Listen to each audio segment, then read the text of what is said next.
Good evening, ladies and gentlemen. Welcome out to Notre Dame Academy, where the Tritons are taking on the Sheboygan North Raiders. Johnny Samp, Dom D'Angelo here, as we have our first drive of the game. It's going to be our second drive of the game. It's going to be taken on and punted away. As we look ahead by Sheboygan North. Sorry about the little bit of a late start. We do have a little bit of a late start. 9:40 in quarter number one. This one goes high into the night sky. Over to the left side. It's going to bounce once and land right about at the 30. Bouncing inside the 30, just north of the 25. And that's where it'll sit. So once again, Johnny Samp, Dom D'Angelo, and Joey Bodana back here from Madison as he makes his star appearance here at Notre Dame Academy.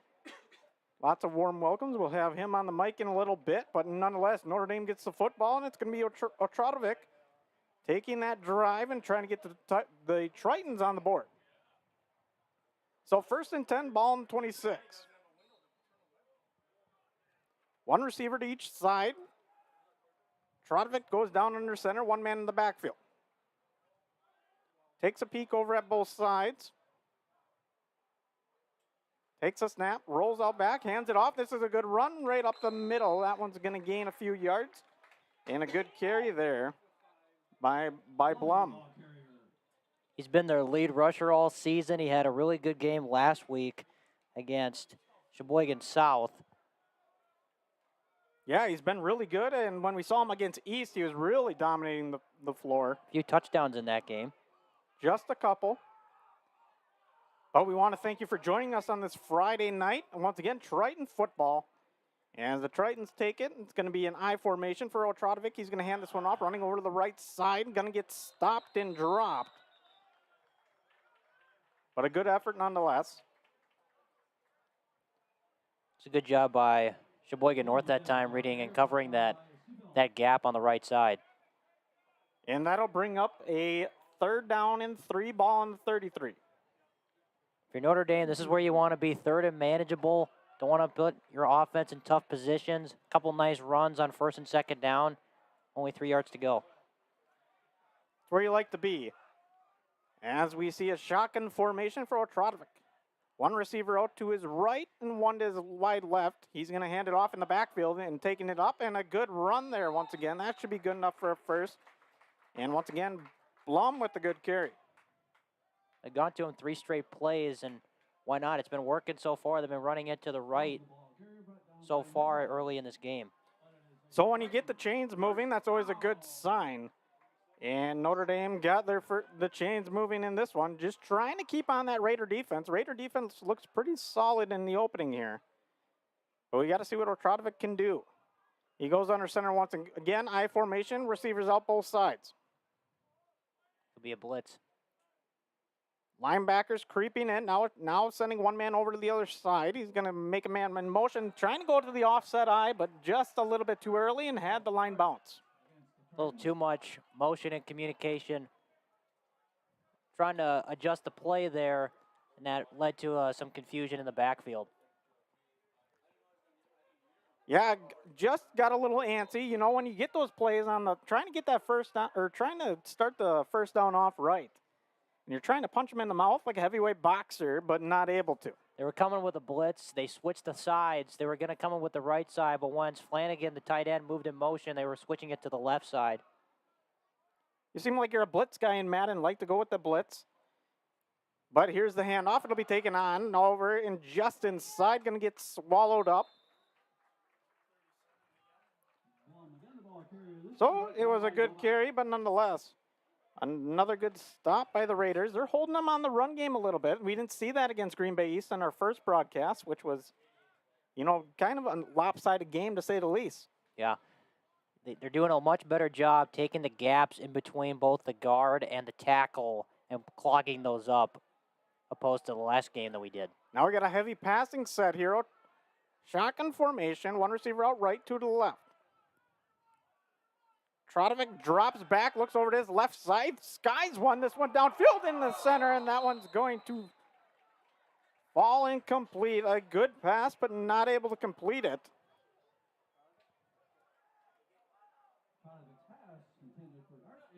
So Marzik was the intended receiver, not able to come back to it. There's a little back shoulder. He kind of came on that slant route, that higher slant. And you got to lead him there. Got to let him run into it. Throw was a touch low on that one. Almost had a sidearm motion to it. Yeah. If you look closely, didn't really come over the top. Saw Joey Bodana throwing footballs. He comes right over the top. That's how you like to see it.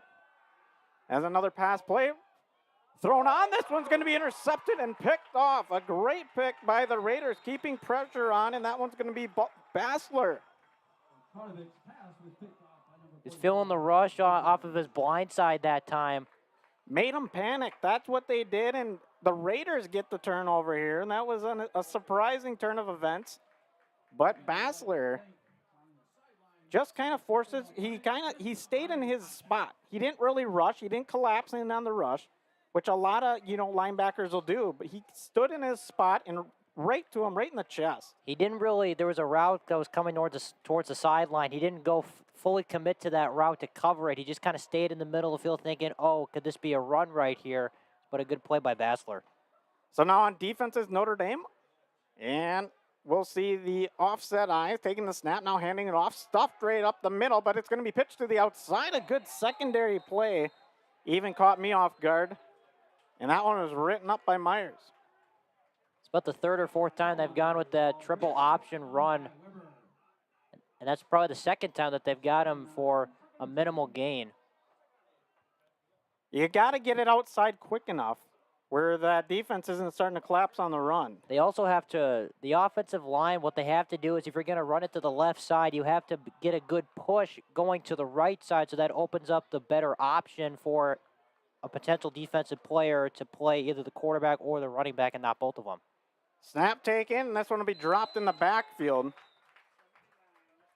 Tudas trying to find something, kind of goes with the quick pitch, and just can't really find that offensive churning that you want to see. You gotta figure out how to work maybe a little bit east-west, actually, just to kind of open the defense up so they're not right in the center. Well, in comparison to what Green Bay East was doing the last time we were here, Sheboygan North is going a lot more trying to get to the outside towards the sideline, whereas Green Bay East was going towards the middle of the field. So we'll see what happens here on this third down. Tutas goes in. He's got an I formation in the backfield. One man out to his left and one to his right. He drops back, rolls over to the left side. He's got pressure on him, and he goes down in the backfield. A good sack there by Notre Dame. Sack made by Mr. Vandenhouten.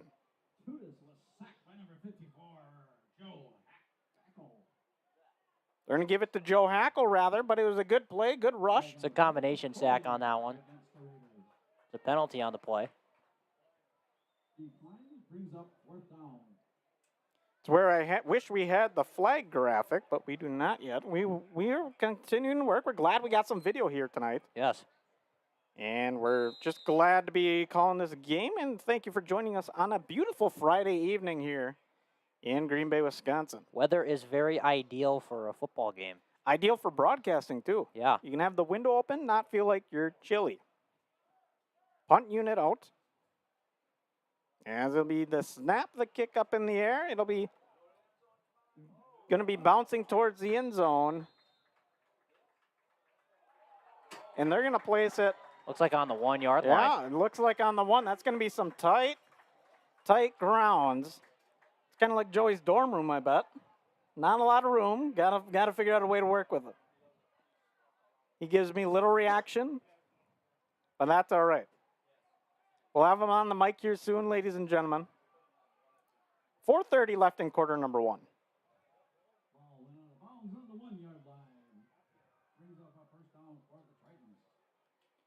So first down to the Tritons. We're going to look, just trying to get downfield a little bit, try to march this one and make things happen. You got to watch maybe for a corner trying to come up and play the run here. Got to watch for a lot of things. Got to see if the linebackers are creeping in, which I would expect they would, as the handoff is going to be given. Going to be positive yards, but not much. That'll bring up second down. That's one of those plays where you just want to get some breathing room, because now that you gain 2-3 yards, that opens your playbook up a little bit more than it would when you're on the 1 inch yard line. Yeah, when you're stuck in that territory, that's always tough stuff. Yeah. Back against the wall, can't do much. As we look on, looks like one receiver's going out to the left, or right rather. And Otradovic down under center. Takes a snap, hands it off, running off to the right side, and a gain of a couple again. But still, maybe just north of the 5, not a ton of space. But I guess you'd take it if you're Notre Dame. Considering where this drive started, getting a few yards on those first couple plays, that's going to make this 3rd and 5 about a lot easier to convert. They could go with the pass here. They could go with another run play here, gain a few more yards. So that those first 2 carries by Blum were really big on this drive. Once again, Otradovic working inside his 5. Under center, takes a snap, hands it off, running over to the left side, trying to get around the end. He's going to find around the end, and he may be close enough. A little bit short of a first down. Yeah, that was a heck of a play by the safety. Be able to trip him up there, because if he didn't get him right there, that was going to be a long run down the sideline. It was a long run, and it could have went for a bundle. Yeah. It's an important tackle at this stage in the game, because if they would have picked that up, we talked about the playbook being open that close to the goal line. Imagine what it does after you gain a 20-plus yard play like that. But it does help with Notre Dame. The punt gets some space at least. Yeah. Well, he dropped it. And that one's going to bounce short, going to be rolling. And it'll just be watched on, going to be touched at about the 42, 43-yard line. Don't have the best vision, so we'll have to take a guess on what line it's going to be placed at. And it'll be 1st and 10 for the Raiders. So what do the Raiders need to do in this drive to get a point on the board? We have 0-0 ball game still. 2:10 left in quarter number 1. They've been running a lot of triple read option with the first initial play where Max Tudis takes the ball and he fakes it to the initial player in the backfield, and then he has the option to run it out himself or pitch it back to another running back. So here, I think they got to go towards the middle of the field, because they've been trying to get things to the sideline a bit, and Notre Dame's done a good job sniffing that out. And they look like they're going to run it towards the sidelines. Here they go, coming over to the near sideline, going to be taken on, and a good stand-up tackle by Notre Dame. Weber with the great tackle there. That was a great tackle, read the play. Man came in motion, and Weber sniffed it out great because he got him in the backfield on that play. They didn't go with the read option that play. They went with more of a toss play. Kind of like the Rodgers touch pass that he does when a receiver comes swinging around. Yeah, but this one was, the way Aaron Rodgers does it, he tosses it to the front of his body. The way Max Tudis did it, he tossed it to the side and backwards of his body, which is what allowed Weber to get into the backfield and make a play on him. So a heavy set in the backfield to be handed up straight away, and a gain of a couple. Pokel on the stop. Once again, a lot of running for both sides, as you'd expect, high school football. Yeah. But I think one of these teams got to go to the air. Their defense is looking pretty similar. Maybe a little soon. I'm just a guy that likes to go to the air. Yeah, well, there's no better play to do a 3rd and long right here. Only a single receiver set. Well, no, 2 receivers. There's a guy in the slot right now. Just do not do a play action pass, because nobody's biting on the play action.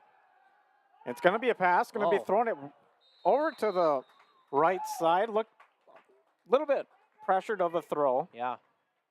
And I don't think it was quite the complete 3-step drop that you want to go through, and, get comfortable with it a few times. Maybe give a ball slap and then send her away. Yeah, it was definitely rushed on that throw right there. The right tackle was beat on that play, and that what forced the early throw, and what kind of made it look like it came out of his hand a bit wobbly there.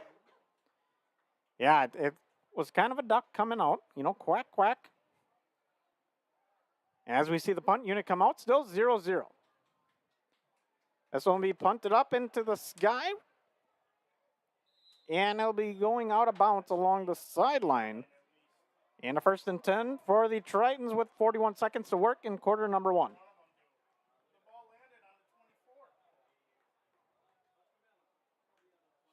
So Triton's come out. Triton's wearing their home blues tonight with white numbering, white trim, and a little green in there as well. A little green on the helmets. Little green on the helmet. And the Raiders coming out almost in a color rush uniform. They got the all white on. With the gold numbers. Yup.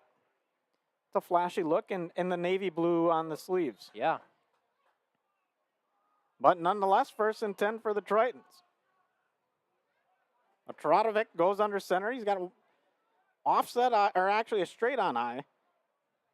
And he's got one receiver out to the right and left. And now handoff's taken. It's going to be taken off and gained for a few yards. A good run there once again. But just nothing happening otherwise.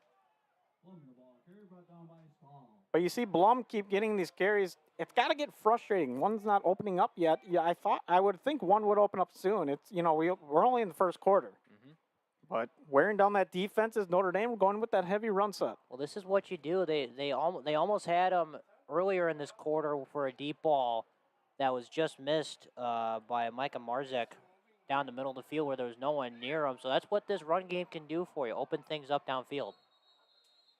Get a whistle, and that's going to stop play with no time left. And that means quarter number 1 is ended. And we're already in quarter number 2, ladies and gentlemen. It's been a fast one. And it still remains at 0. Time to hear from that awesome band.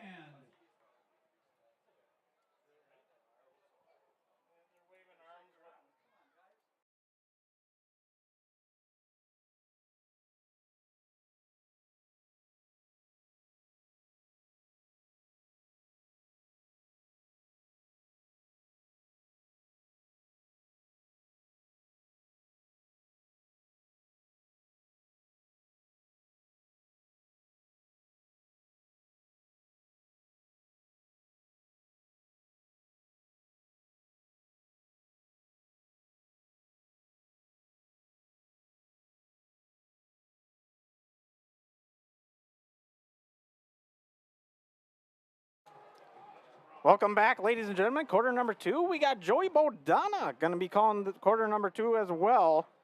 Joey, take it away for us. All righty, well, glad to be back, back this weekend from UW-Madison.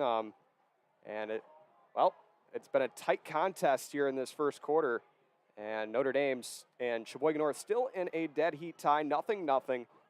2nd and about 6 coming from the 31-yard line.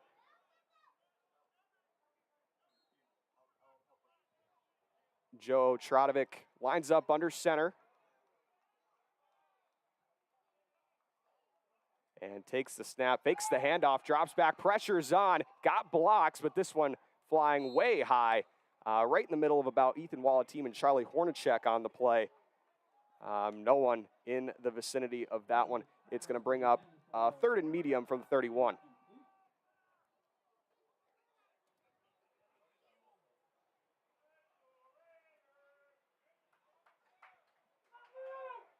Last couple of games for Notre Dame, they won 62-0, 48-0. Tonight, not so much offense that we've seen in those last 2 games. Sheboygan North giving them a fight here in this first quarter.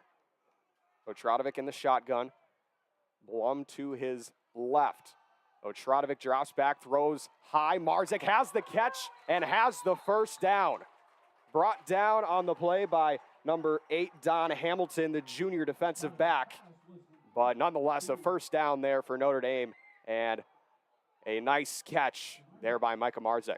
A little bit of a wobbly throw on that one, but able to secure it. Great catch by Marzek that time.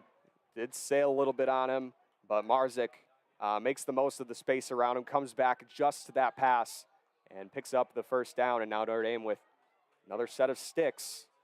They'll start this new set of downs at about the 43-yard line on their own side of the field. Otradovic under center.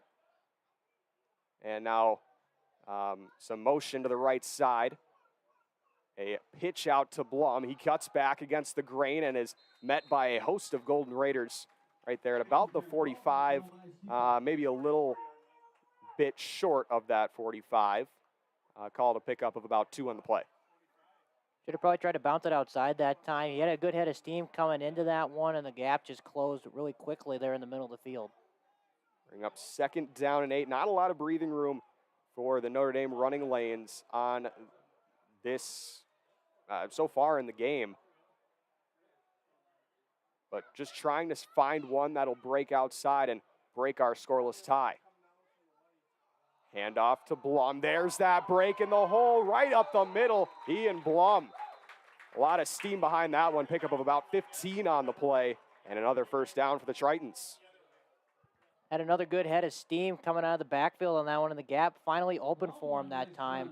Able to get a big play. That's what this offense has been accustomed to the last few weeks, those big run plays down the field. Both squads coming in 2-2 on the season, 2-0 in conference play in the FRCC South. So this one a big tilt in this FRCC South.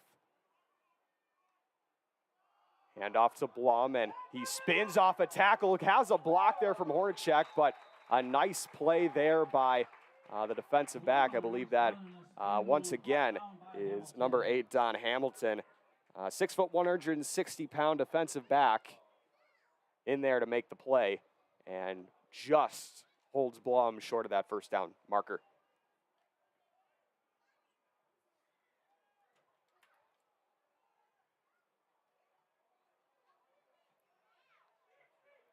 Trotovic in the shotgun, 2 receivers to the far side, 1 to the near side, Blum in the backfield. Trotovic hands it off again to Blum, and that one is going to be enough for the first down. A short carry on that one, but that's all he needed on about 2nd and inches. And once again, new set of sticks. Had a good push up front from the offensive line that time. Triton offense moving on this drive.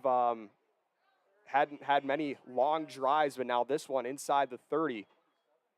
And now threatening to get some points on the board.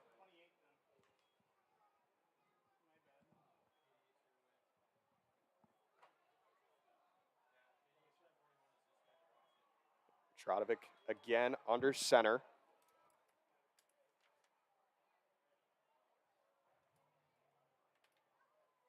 Hand off to Ian Blum going on the right side, trying to find a hole. Finds a little bit and gets a little bit of push off of a couple broken tackles. Brought down inbounds, I believe just short of the first down marker. Going to be another 2nd down and short here for Notre Dame. Well, that's some great fight there. He had a couple of Sheboygan North defenders in front of him, able to get through a few of them to get really close to that first down marker. It's going to be about 2nd and 1 right here. It looked like another one of those plays that Notre Dame tried to bounce to the outside, and there were a host of white jerseys there, but Blum was able to find a little bit of space and take that crease and ride it for a couple extra yards. Going to be, again, 2nd down and 1. Otradovic in the shotgun. Blum is next to him in the backfield. Hand off to Blum up the middle, takes on the linebacker, lowers his shoulder, and picks up the first down. And it's officially now going to be the first red zone trip with a new set of downs for either side in this contest. Just a few nice carries there from Blum, really starting to maybe wear down that defense a bit. The offensive line the last few plays has had some great pushes up front. First down and 10 from about the 11-yard line. Check that about the 12. 2 receivers to the near side, 1 to the far side. And Otradovic in the shotgun takes the snap, drops back, looking for the end zone, dumps it off for Flanagan, who takes a hit there, but is able to hold onto it and pick up the gain inside the 5-yard line. Flanagan, the leading receiver for this Triton offense. He and Ethan Wallateam are the 2 big targets here for Notre Dame when Notre Dame does throw the ball. And got to feel good when you have a couple of guys who are 6'4 plus on the receiving end of those passes if you're Joe Otradovic. This one he lines up under center. Blum in the backfield. 2 receivers the far side, 1 to the near side. Handoff to Blum, and not much going there, but he might have enough for the first down. Going to be, not much gain on that one. Going to be just short. Going to be 3rd down, and called about 2 on the play.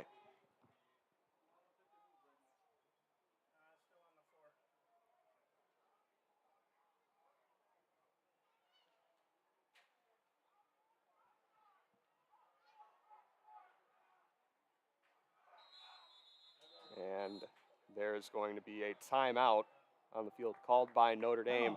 Notre Dame. A pivotal third down here when we come back here inside the 5-yard line. How will Notre Dame respond? We'll be right back.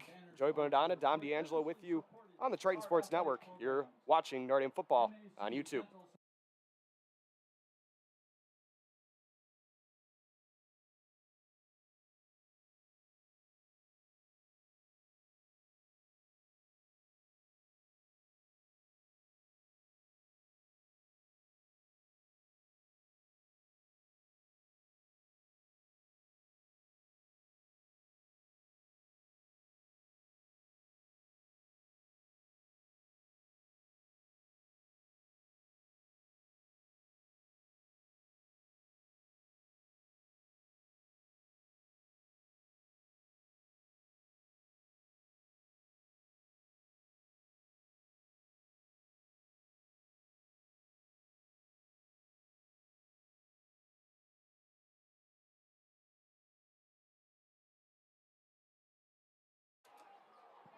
Back from Ted Fritsch Field on campus of Notre Dame Academy, we bring you into a third down and about 3.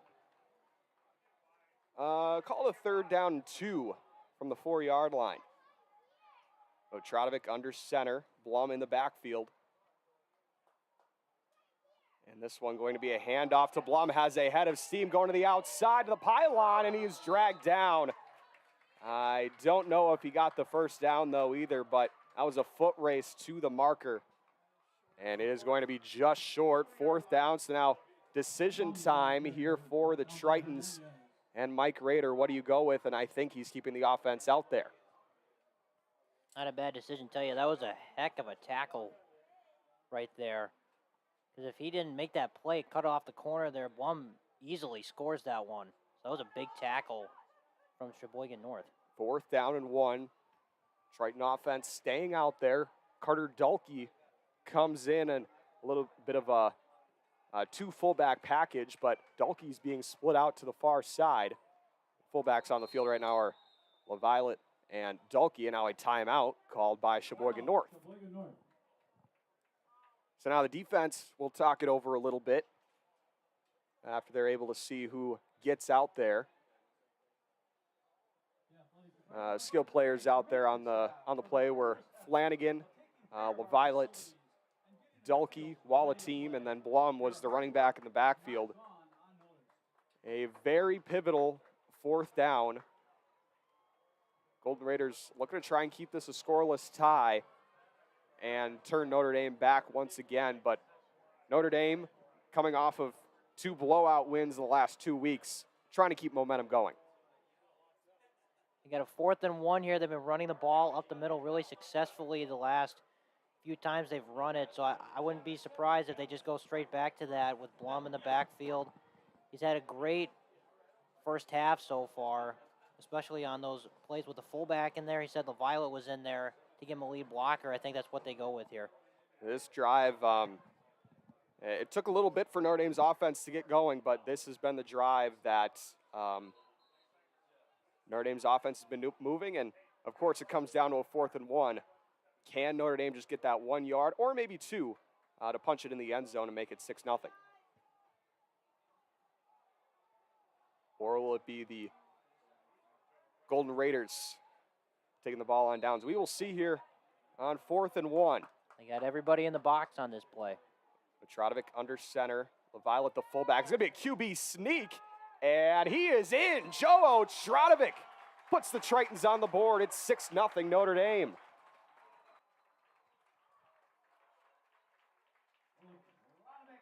Happy birthday, Joe Otradovic. That's got to be the best present he could have asked for, a touchdown to give Notre Dame the lead. I think Sheboygan North was expecting the same thing we were with the handoff to Blum. Otradovic kept it himself and was able to get inside the end zone. A gutsy call there by Notre Dame, giving it to the senior quarterback, and Otradovic, the 6'3", 180-pound senior, puts it in. Meanwhile, the sophomore Grusin knocks it through, and it is 7-0 Notre Dame here from Ted Fritsch Field. We'll step aside very shortly. Notre Dame taking the lead here in Green Bay. You're watching Notre Dame football on Triton Sports Network here on YouTube.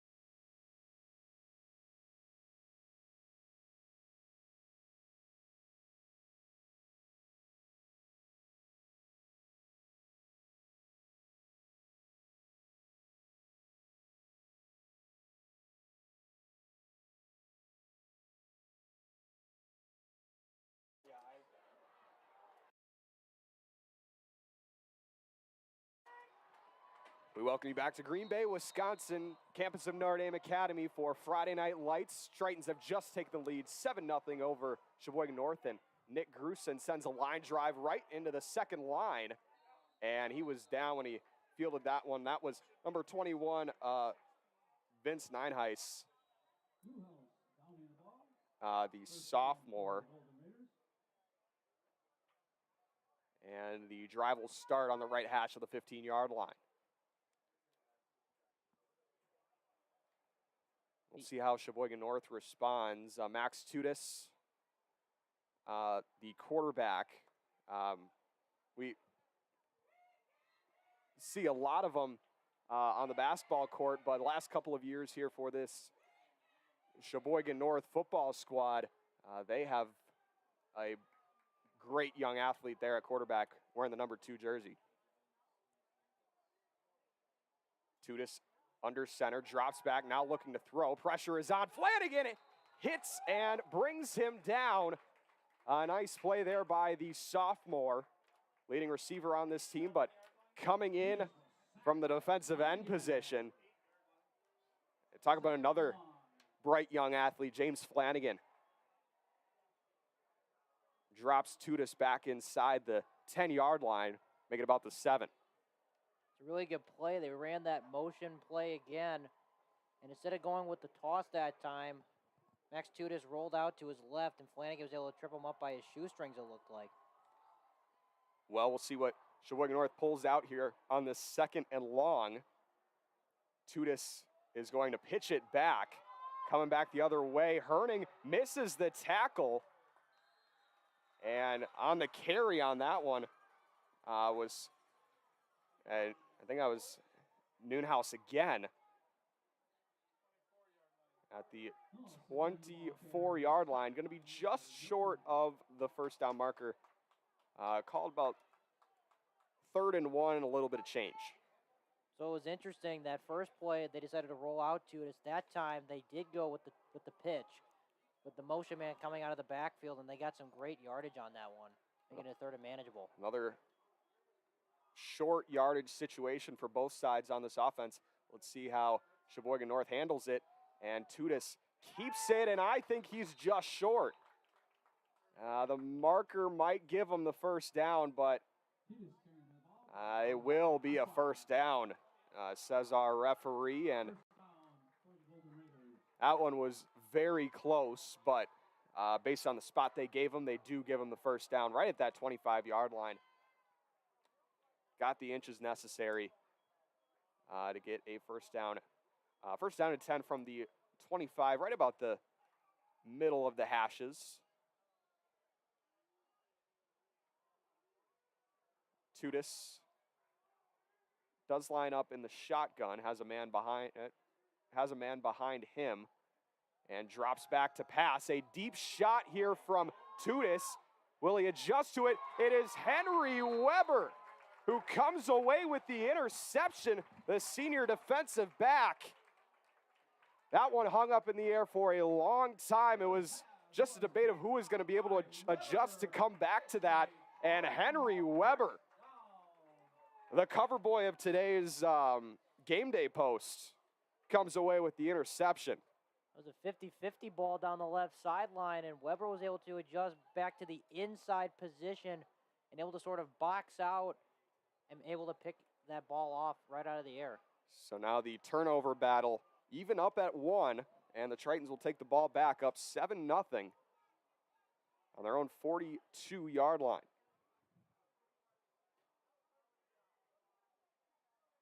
Otradovic drops back. Going to be a screen play to Flanagan, a little bit high. Had some pressure in his face. A couple of big guys up front there for Sheboygan North. Looked like Flanagan tripped initially when they were setting up that screen pass, which maybe had Otradovic hold the ball a bit longer than he was anticipating. A big guy up front, Mason Debink, the 6'6" senior.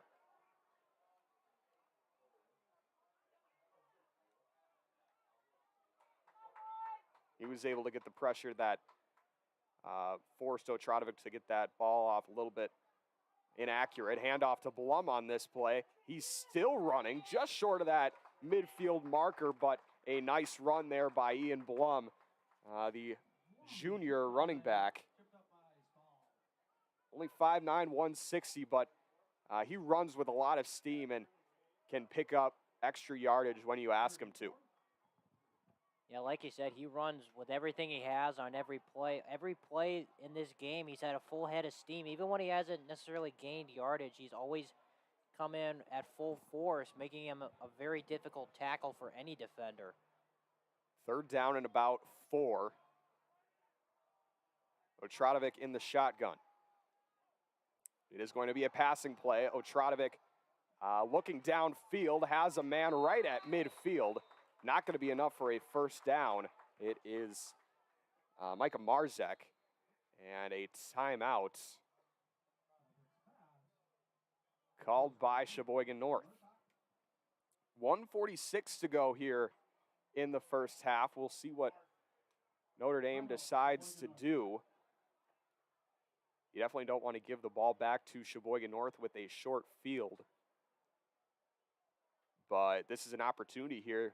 Notre Dame does get the ball to start the 2nd half. If you are able to pick this up, you could possibly double up Sheboygan North.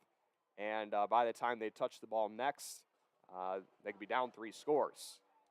So a lot rides on this decision.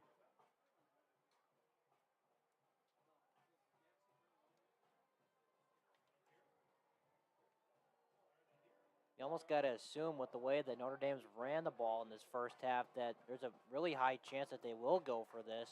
They've had some great push up front from the offensive line in this game so far. And Blum has run it really hard. We said it a few moments ago. He runs with everything that he has, so it's a very tempting option to go for it on only 4th and 2. And I do think they are going to go for it. I see Otradovic still in the huddle. The typical punter, Asa Poyster, is still on the sidelines. So here we go. Notre Dame is going to go for it on 4th and 2.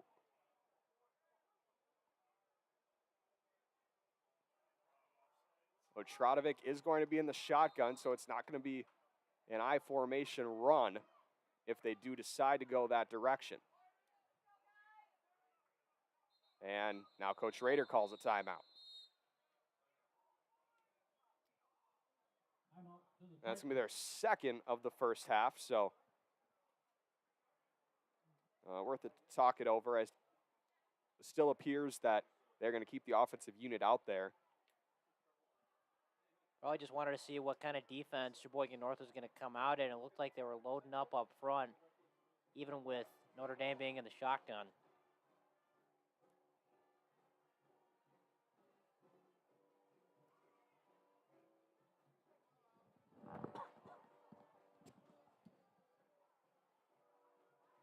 Fourth down and 2. And yes, the offense does stay out there.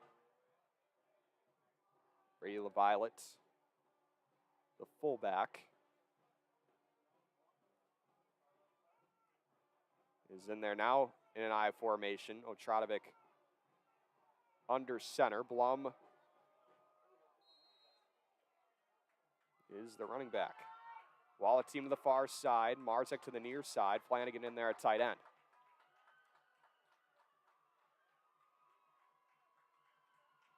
Otradovic Hands it off to Blum. He got Blum it. has space, and there he goes. Ian Blum on a 4th and 2. Touchdown, Tritons. Wow. What a gutsy move by Notre Dame. Ian Blum takes the 4th and 2 carry all the way for 6. I mean, he put on the Jets on that play. As soon as he got to the second level, there was no one within 5 yards of him. Man, what a play call. What a run. And they got a touchdown out of it. What a great job by Ian Blum, able to get past that first wave of linebackers into the secondary and take it all the way. McGruson on to attempt the extra point and splits the uprights. Tell you what, Notre Dame always finds a way to breed running backs. Last year they had Daniel Hornacek. He's playing at Concordia St. Paul. Will Zellner was one of the touchdown rushing leaders, period, of that spring season in 2021.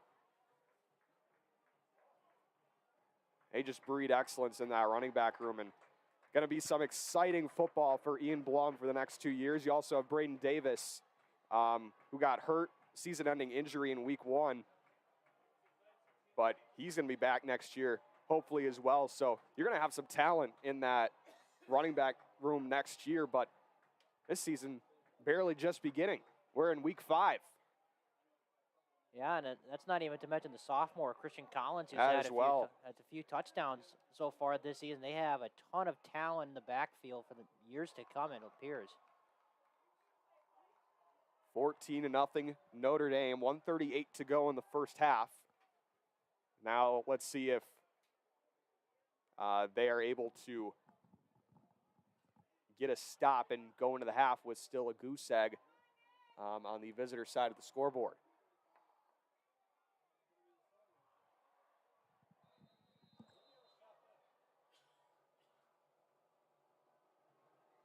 Grusin runs up into this one in a line drive right into the hands of Nienhaus. Excuse me, that is Nienhaus. That is Vince Nienhaus, not Sam. And it'll be first down for Sheboygan North. They will mark the ball at about the 26-yard line. It's going to be interesting to see what Sheboygan North comes out in here. They've been running that triple option for most of this game. You got to think with only 1 minute and 32 seconds left on the clock, they got to start getting some chunk plays downfield. And going back to what I was saying before about Notre Dame potentially doubling up,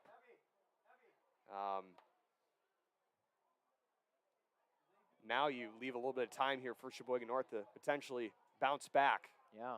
Tudis rolling out, throws across his body, and that one off the hands of his intended target. That was number 5, Ricardo Garza. 5'6" junior, unable to haul that tough play in on the near sideline. Yeah, that was a tough throw that time from Tudis. He's a lefty.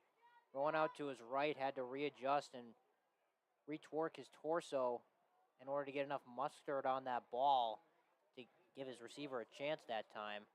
Tough catch on the sideline, good tight coverage, and incomplete. Defensive backs there made that one also a tough play. Tudis lines up in a crouch shotgun. Takes a snap, drops back, pressures on, he rolls out and is sacked. That is number 22, Jack Burt. A senior linebacker getting back there, and a timeout has been called by Notre Dame. That is going to be their final of the first half, but potentially giving yourself a little bit of time to score if you get this ball back.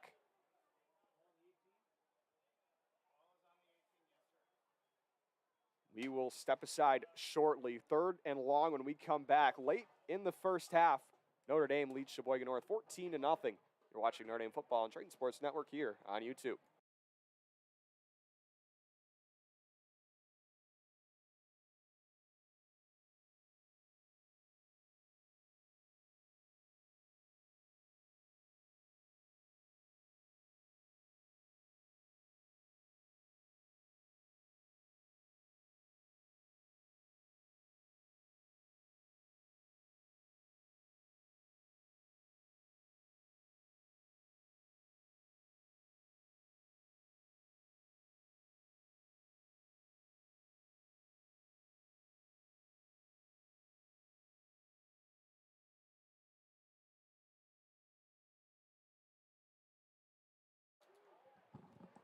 Back from Green Bay, 3rd and long. Here for the Sheboygan North Golden Raiders.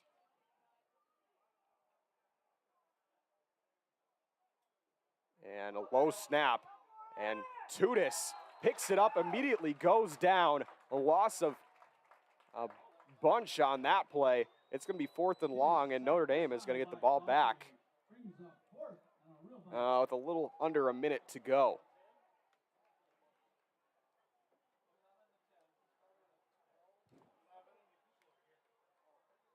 Ball will be at the 10-yard line. Back to receive are Burnt and Augustine.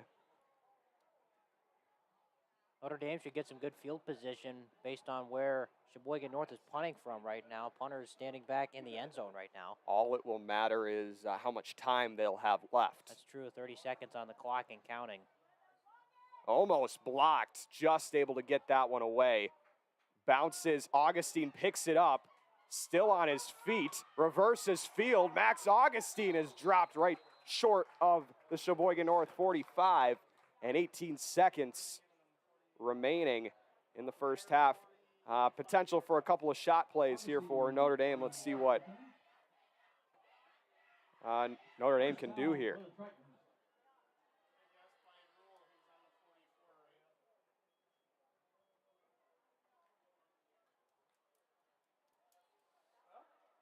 They are going to line up in an I formation. Marzik to the far side, Walla team to the near side. Flanagan in there at tight end. LaValle at the fullback, and Blum the running back.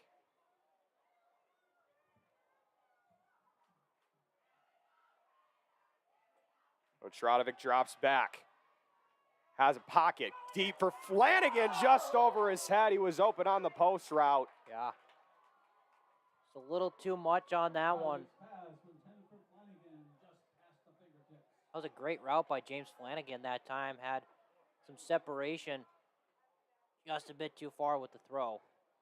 Not a lot of coverage behind him. That came on a very quick line from Otradovic. Does only take 5 seconds off the clock, but 13 seconds left here in the first half. 2nd down and 10. No timeouts left for Notre Dame. Snap to Otradovic. Has a clean pocket. Pressure now collapsing. He breaks out of it. Joe Otradovic. He's going to run. Flag is down very late. And Otradovic brought down out of bounds. 1 second remaining, but a flag in the backfield. That's likely going to be a holding. Yeah, and that's going to more than likely take him out of field goal range.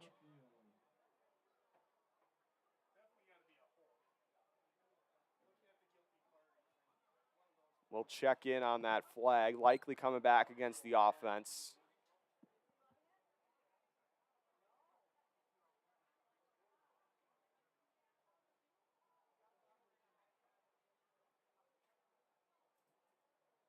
It is going to march him back pretty far, as that holding penalty came back deep in the pocket.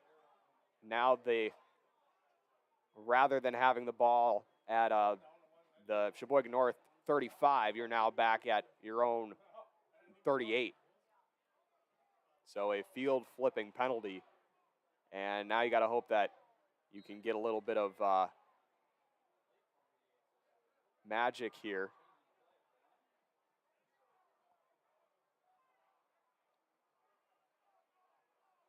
Sheboygan North playing deep here. 4 safeties back. Otradovic hands it off, and Blum is going to go down, and that'll end the first half. But a solid second quarter for the Triton offense. They're up 14-0 over Sheboygan North. And that takes us into halftime. We will step aside for a short break, and then we'll be right back from Ted Fritsch Field. Joey Bonana, Johnny Samp, Dom D'Angelo with you for the coverage for the rest of tonight. We will be back shortly.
Welcome back, ladies and gentlemen. Johnny Samp and Joey Bodana here on a Friday evening in Green Bay, Wisconsin. Notre Dame, once again, your team leading, your home team. But Joey, let's talk about you a little bit. Going to the University of Wisconsin-Madison, and you know what things have changed in your life? What are you looking forward to? What sort of things, do you look ahead for the future? Just graduated here from Notre Dame in the spring. If you're listening, you've probably heard my voice before, but broadcasting has really been a passion of mine ever since that COVID season back in 2020, where no fans in the stands, kind of had to be the one to tell the story of the game to the parents and students and family and friends that were back at home watching the game, and that's really what made me feel so connected with broadcasting, and it's led me to pursue journalism at UW-Madison, and going to be applying to the J School here within the next year or so, and just trying to take as many opportunities as possible, working with WSUM down there, the student radio station, and the Daily Cardinal as well. Just excited down there at Madison to get as many opportunities of being behind a mic as possible, and keep taking this career one step at a time. Yeah, without a doubt. College is the place to do it. And got to figure out your roots there. I'm a UW-Oshkosh grad. Went to UW-Oshkosh. Graduated last December, so 2021. And now I'm here doing broadcasts and, filling in for Joey. But, we've seen this Notre Dame team. They came out, they started a little slow. First quarter, it was zilch. Mm-hmm. And then finally the scoring column started to fill up, and we see 14-0. I believe Blum had one. Yes, and then Otradovic had the QB sneak to start, and then the long fourth down run there from Ian Blum. But you look at Notre Dame, we kind of touched on it. First couple of games of the season in non-conference against Pulaski and Bayport, only 3 combined points, but the last 2 weeks they've scored 110 combined points. Coming into this one, probably not going to get as many points as you did in the last couple of weeks, but 14 on the board right now and still pitching a shutout for that defense. That's definitely a great thing to have. Without a doubt, you're seeing better competition from Sheboygan North. You didn't really see it with South, Sheboygan South and Green Bay East. Again, you didn't really see it. So this is a really kind of a test for them, because they do have Menasha coming up, who's going to bring the heat a little bit. Yes, last year, sadly, my last game as the manager for this Triton program was down at Calder Stadium in Menasha. That's a stadium of highs and lows for this program. You see their first win back in the COVID season. They started 1-0 on that season, advanced to 5-0. Big upset, but then the next time they play down there, a heartbreaking level 2 loss to the Blue Jays. Maybe going back for a little bit of a revenge down there at Calder Stadium and in a game that possibly could decide the FRCC South title. Yeah, I think you're accurate on that one and that statement.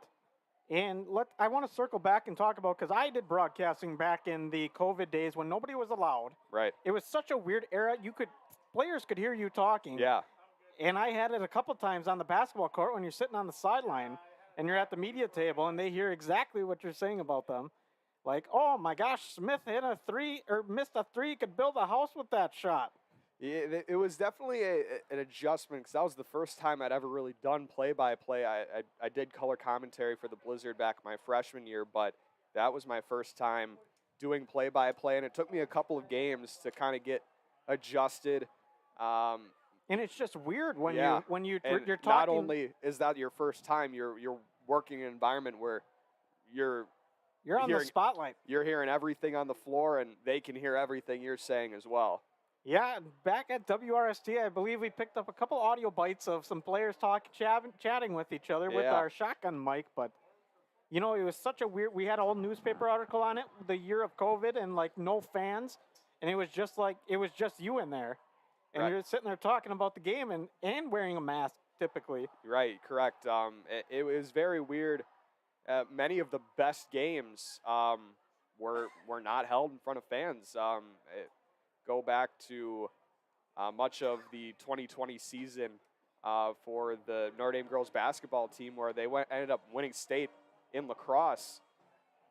They did not play games in front of fans until the playoffs. And what you were saying, I knew a lot of players that didn't like it without fans because you don't. Right. I was at the college level, and they didn't feel the same intensity in the stadium. It felt like you're playing like alone. You have to bring your own juice to it. And, it definitely was an interesting atmosphere then to get back into doing broadcasting and then having fans in the stands. And that was my first time doing play-by-play with fans in the stands and being able to let a moment breathe and let the crowd let the speak moment for it. take over. That was something I found myself trying to figure out during the transition between COVID with no fans and then having fans in the building. But to start, having a lot of silence and hearing basketballs dribbling, hearing yourself, hearing shoes squeak. Thankfully, back by the time fans were back in the stadium, we were back in football and we didn't have to hear empty stadiums. But basketball was definitely a weird environment for that. But yeah, football with the spring and fall season, that was also another interesting situation. We had 3 home games here, and then that season was done in May. Not even 3 months go by, and we're already playing another 2 home games against Pulaski and Bayport, and that was another quick turnaround. And some of those guys were playing multiple sports along with football in that spring. They were playing baseball and doing maybe track or something. Yeah, we talked about it before. Daniel Hornacek didn't play his junior season because of AAU commitments before this season. This past season, rather, he thought he was going to be able to go to play college basketball. A great high school player, was Conference Defensive Player of the Year, but then he plays football in the fall and absolutely tears it up here in the state of Wisconsin. Now he's playing Division II ball at Concordia St. Paul. You talk about how that COVID year kind of changed a lot for people. It changed broadcasting for sure. Yes, absolutely. Broadcasting became the forefront of for a lot of families, especially at the high school level, where they didn't originally have it established. And that was something here that something that I had hoped to try to establish, but it kind of worked out perfectly by the time COVID rolled around. It was my junior year. I had 2 years to work with it, and we saw 2 full seasons of athletics here at Notre Dame. Very successful, 2 state championships for the girls basketball teams. A successful COVID season for this the football team in the spring of 2021. 2 very successful boys basketball teams as well. It was definitely a fun 2 years of a ride here at Notre Dame doing broadcasting, and to be able to bring that to the fans and everyone at home, even across the country and the globe, that was definitely something special to do for not only my school, but for everyone else. Well, without a doubt. Joey, thank you for joining us on the broadcast. Thank you. And we wish you luck for the rest of the semester and the rest of the year and your time at Madison. Thank you. Yes. I feel good to leave it in the hands here of Johnny and Dom. I wish you guys the best of luck this season, and well, let's see some wins here this season. I hope we can see this one round out with a win here for the Tritons.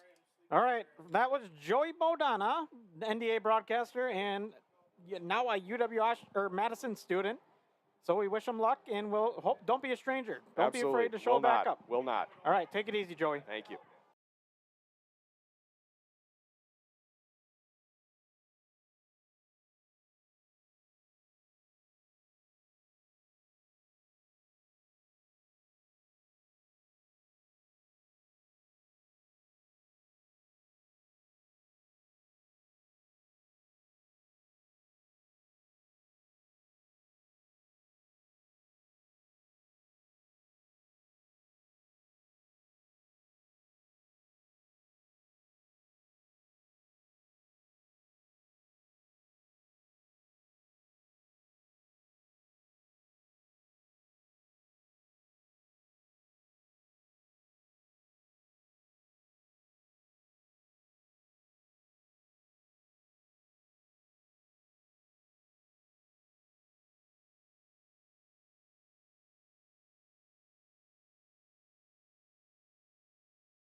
Johnny Samp and Dom D'Angelo back for quarter number 3 and 4. Dom got a smirk on his face. His Tritons are leading 14-0.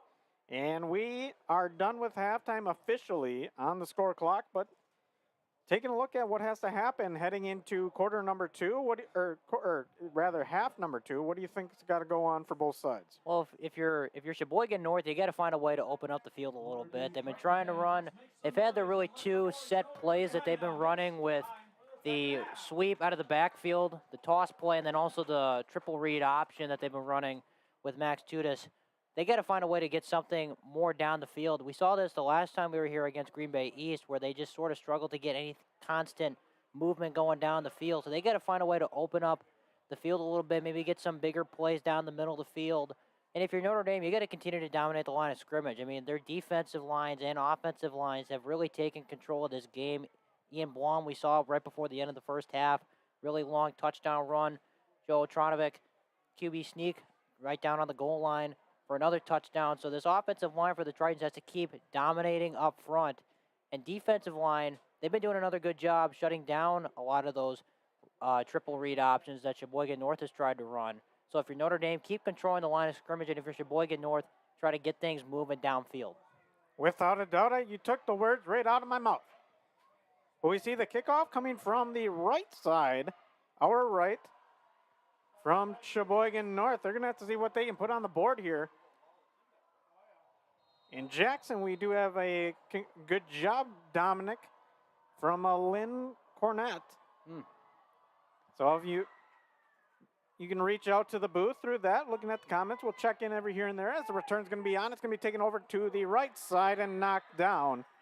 Not a ton of running room there for Walla team. So first down and 10 for the Tritons. And they're going to be looking to punch another one in, because there's no better feeling than getting one right out on the first drive. Well, they doubled them up, too, before halftime. Joey was talking about it when he was on, where they had the chance to double them up. They scored right before the end of the first half, and now they get the ball to start the second half. Really valuable for your offense to come right back out on the field, try to keep that momentum that they had going. So Trotovic under center. He's got a receiver out right and one out left. Takes a snap. He's going to hand this one off over to the right side. Now running up midfield. He's going to pass the 40. Good run here. And it's going to be Blum again. Blum getting down to just inside the 30. And a huge carry there for Ian Blum.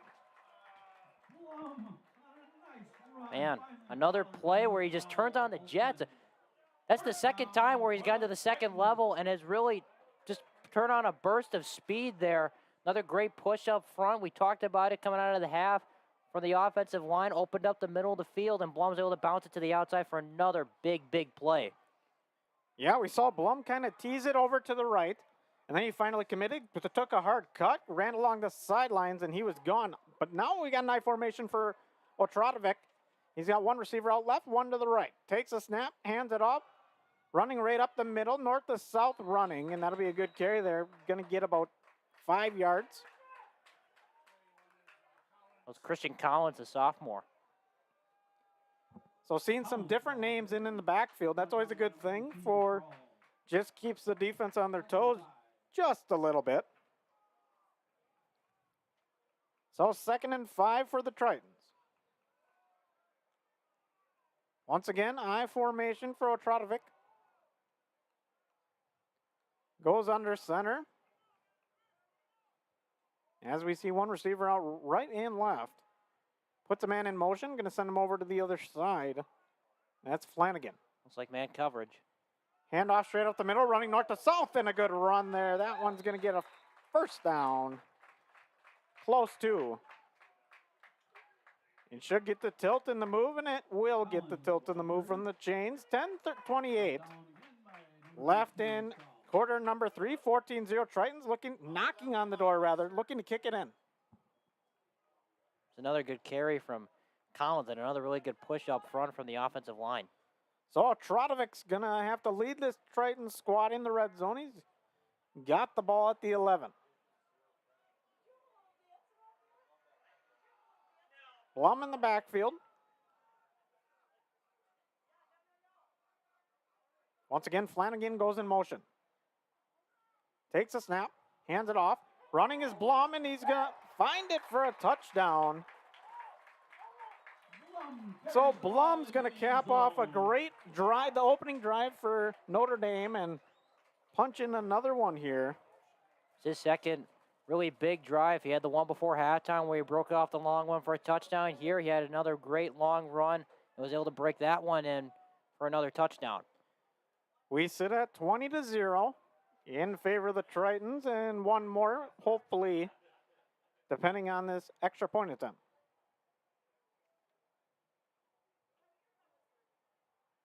Ref just checking some things, making sure everybody's all right.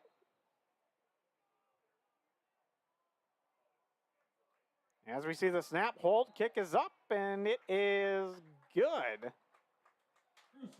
And that'll make it 21-0. Great run by Ian Blum. And that's going to be the difference maker in this one. Blum having a fantastic night, his second touchdown of the game. And just continues to carry the rock really strong. And he's been doing really good on those outside carries and splitting inside as well.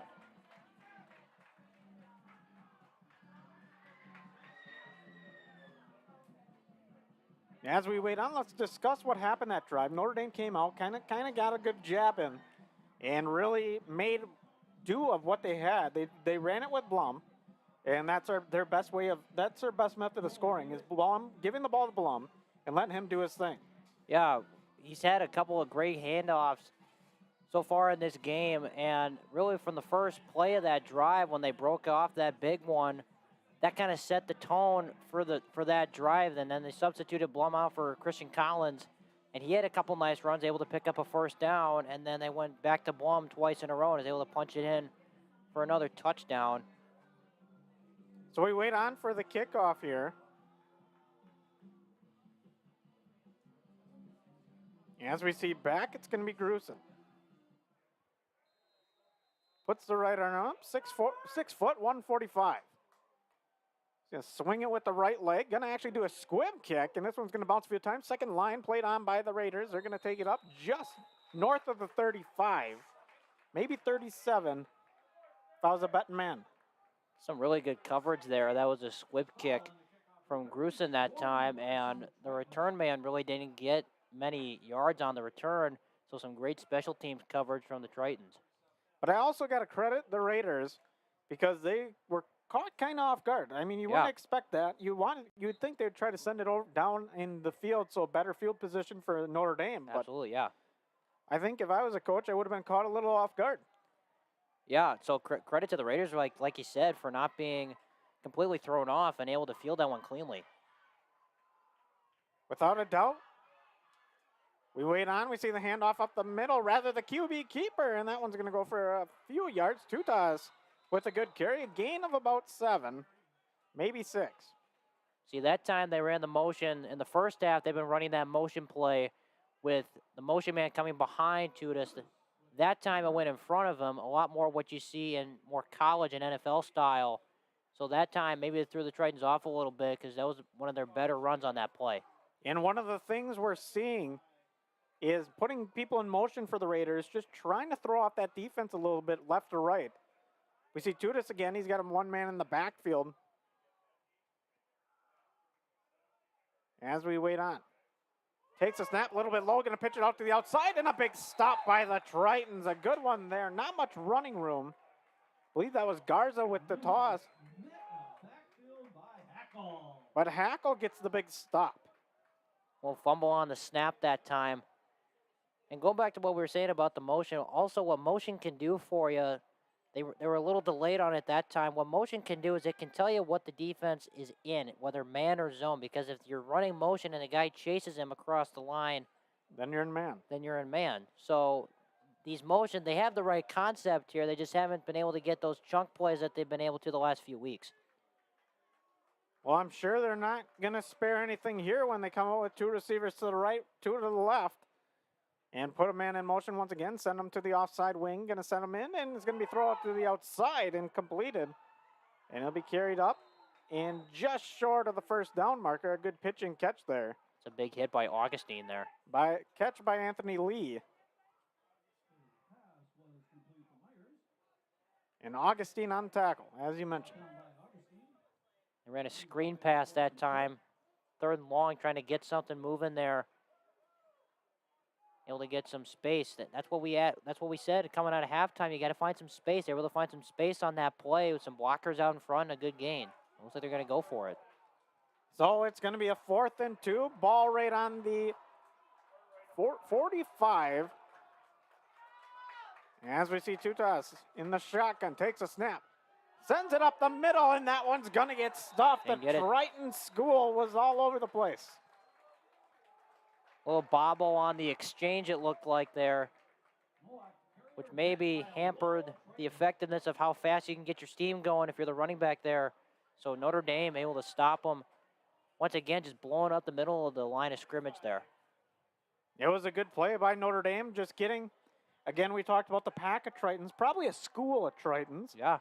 If we think about it, but they managed to get on top of it and found a way to stop it. The "We Can't Hear You" chant reigns here in Green Bay at Notre Dame Academy. 1st and 10 for the Tritons. Ball on the 45 on the other side of the field.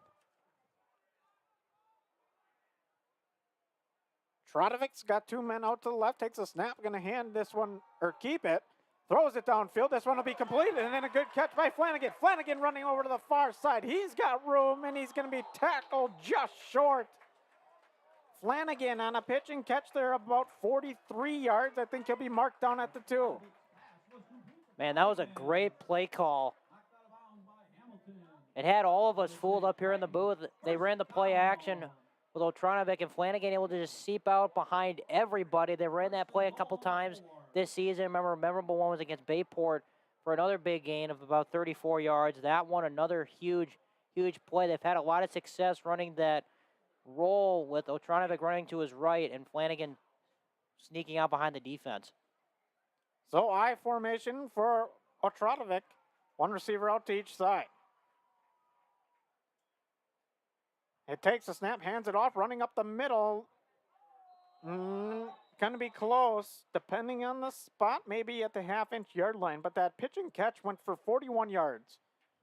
And that would, that's always a good thing to see the passing game get involved a little bit. Yeah. That's been their main play this season. Every time they're looking to get a huge chunk play, they love that rollout with Otronovic. And it's usually Flanagan on the receiving end. Put a good ball on him that time and a huge gain. You would think they're going to smash it in here and just run it right up the middle, and that's my guess. As they see the pressure on, going to hand it off right up the middle. Tripped up. He's Looks in. to be a touchdown, Notre Dame. So Blum gets another one. That's got to be 3 now on the evening. Having himself a fantastic game. That's the hat trick. That is the hat trick. So we got a 27-0 scoreboard. And it looks like we're going to see the extra point unit come out once again. Grusin, the one to do the extra point opportunity, gets the honors. And that one's going to go through the uprights and be good. So the Tritons lead 28-0. And we'll take a quick step aside, but we'll be right back here. And once again, your Tritons leading 28-0.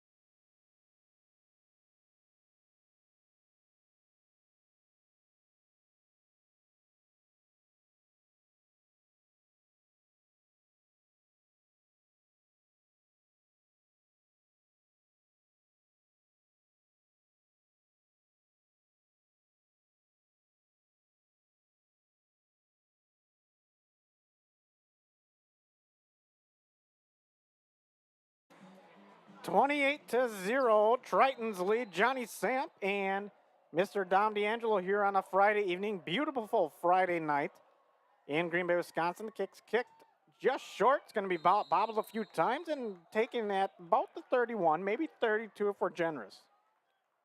A little different than the last time that Grusin tried the squib kick. This one not fielded as cleanly.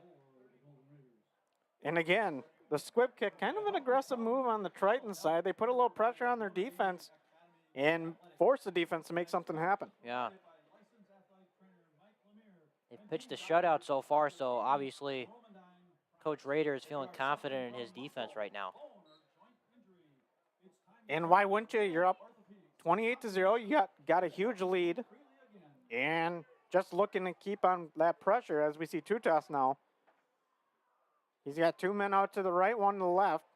Two to the left, rather. Puts a man in motion. Snap again. Not the greatest snap. Toss out. And that one's going to be dropped in a fumble. Tritons look to have it. We got a dog pile on top, rather a stack of Tritons. And refs indicating over to the Triton side, and it will be a Triton ball. So the Tritons get the ball here in great field position on looks like inside the 30. Yeah.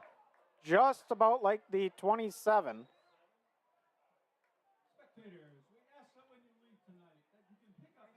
It's going to be 26.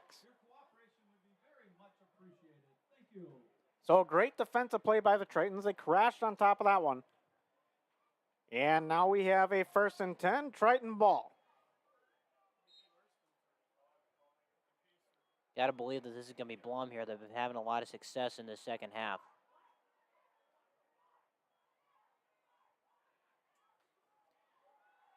Throw by Otradovic, going to be knocked up in the air, and this one looks to be intercepted. And it will be picked off by the Raiders. Not a good way to turn the ball over there. Yeah, it looked like it was maybe a miscommunication between Otradovic and Flanagan as he was trying to get it to. It was either Flanagan wasn't fully set or that ball came in a little bit fast, popped up in the air. And as a quarterback, that's never what you want to see is when the ball pops up into the air on the deflection. Sheboygan North able to get another turnover. So the Raiders come back and say, you know what, that ball's ours. Give me that ball back. You know, Otradovic threw it. Not the greatest pass decision there. Yeah. Had kind of a triple coverage look, kind of jammed up in the middle. Yeah, they really crowded the middle of the field with the two linebackers that time. Tutas gonna go with he's gonna go with two men each side. And a back with single backfield. Does again a delayed pitch. That one's gonna be taken up and running to the far side, but not able to find too much room.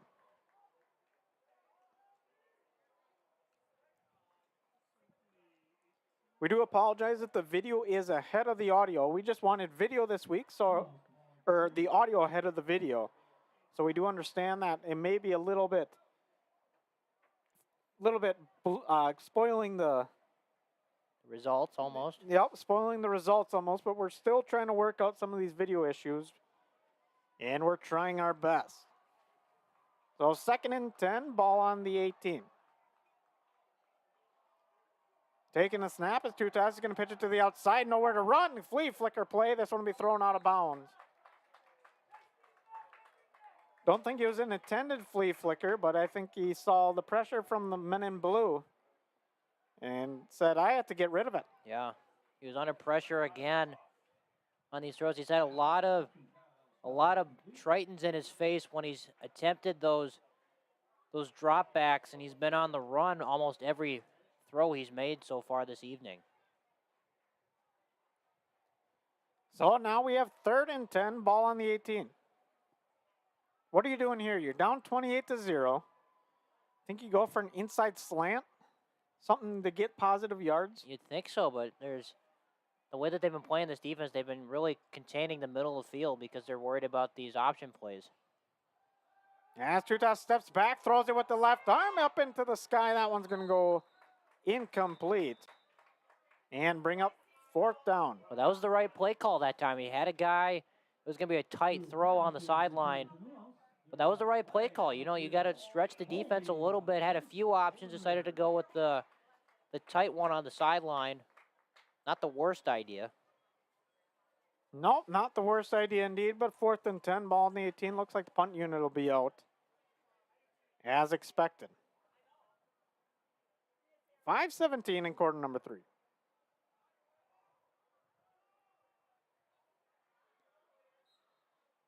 As we see both special teams getting ready here, we see 2 men in the back for Notre Dame.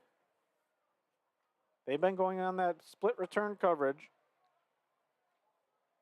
It's worked out well for them.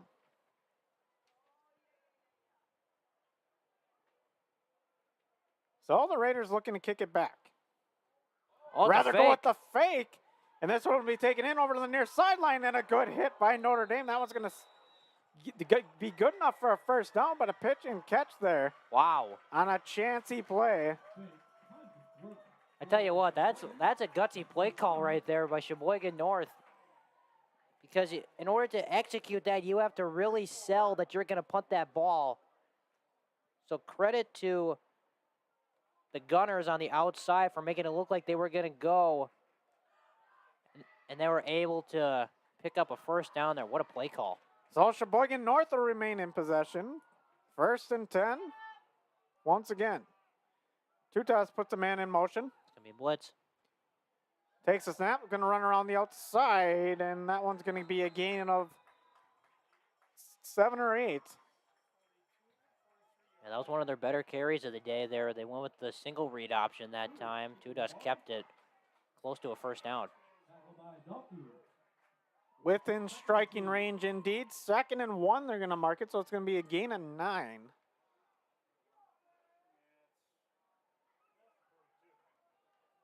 And I would say that's pretty accurate. It's going to be 43-yard line. Yeah. 4:15 left in quarter number 3.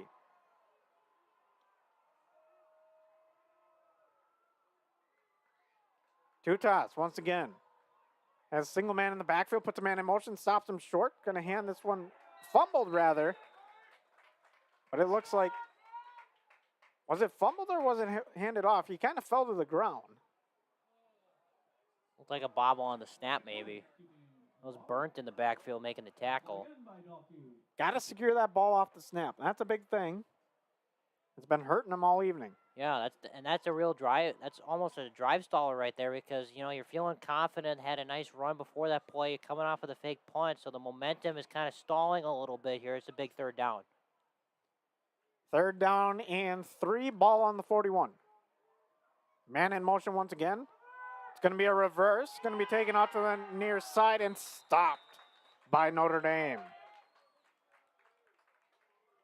So Notre Dame, defense looking strong as ever as we hit just about a little bit north of the 3-minute mark with the clock ticking away. Yeah, they went with the jet sweep to Trayman Hill Martin that time, and that ended up losing yardage. They should have, in my opinion, they should have gone again with the read option, and they've had some success on just the single read option so far this drive, and it looks like they're going to go for it on 4th. So 4th and 9, receivers out. Lone man in the backfield. Going to be Tutas out.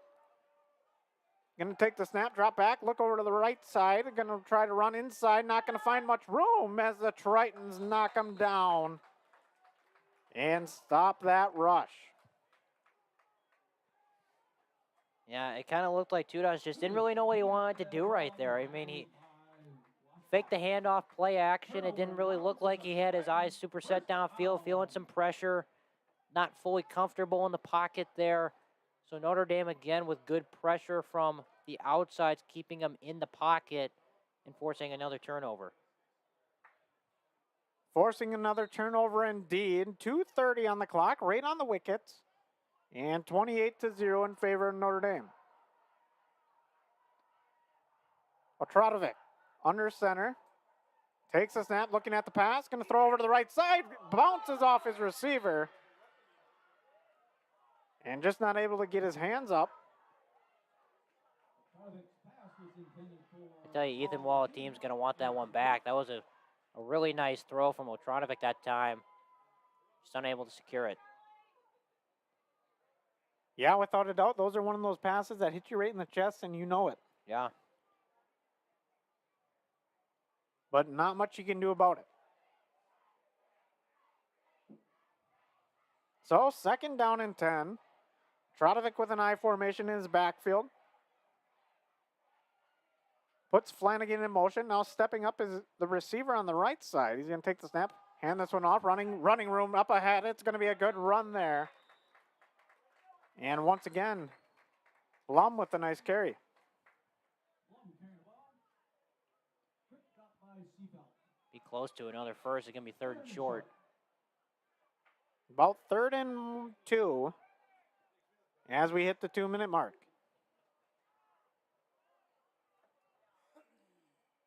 So a Trotovic you would think he's going to try to score before the end of the quarter. Mm-hmm. Got plenty of time. Yeah. And can take his time. Would go to the run game with Blum if I was him. They're low in the box. You got to protect up front. As a good run just off the guard. And that'll be good enough to tilt the chains and give him a 1st down. Blum, the ball carrier, tackled by Bleisler. God, this 3rd quarter, as time's ticking down here, has really been dominated by the Tritons' offense here. Sheboygan North's offense really hasn't been on the field that much in this quarter, and Notre Dame with their run game has really just been able to milk the clock a bit. Ian Blum had a really big quarter, let alone a big game, really big quarter for the Tritons so far. So Tritons got 116 in quarter number 3. Trotovic under center. Looks over to both sides, gets his line set, takes a snap, hands this one off, now running over to the right side, not able to find that much room. Or left side, excuse me. Blum again, the ball carrier. And Blum gets a few there. Tackled by Seabelt. Seafelt on the stop. His name's been called a few times here tonight. Had some nice plays in this game, especially early on in this game. That was a really nice stop there on Ian Blum. And we talked about it, a guy hard to break down because he runs so hard, so a really nice stop that time. So 2nd and 8, 30 seconds left in quarter number 3.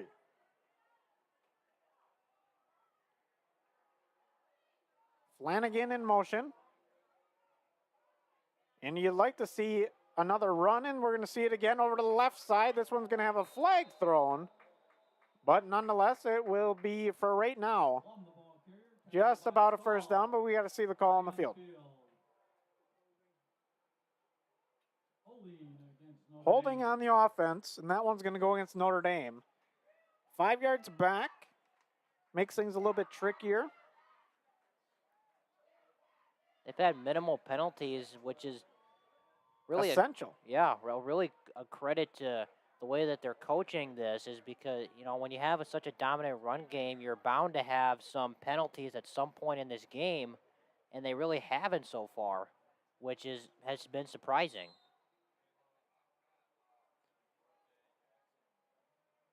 So we see a 2nd and 17 for the Tritons with just 5 seconds left, clock running. They're likely going to let it expire. As there we go, ladies and gentlemen, 3 quarters down, and we will head to the 4th quarter. We're going to take a short break and step aside. Once again, you're listening to Triton Football on the Notre Dame Athletic Stream.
Johnny Samp and Dom D'Angelo back here on a Friday evening. 12 more minutes for quarter number 4. And it's been a fun one for Triton fans this evening. 28-0 in favor of their Tritons. Raiders not able to produce much on the offensive end. Had a few mistakes. But nonetheless, we see Otradovic in the shotgun. Takes a snap, drops back, blitz coming, throws this one away. That will be completed. Good screen pass heading over to the right side, and now finally going to be knocked down. Good pitch and catch there by Blum. Went with the screen pass.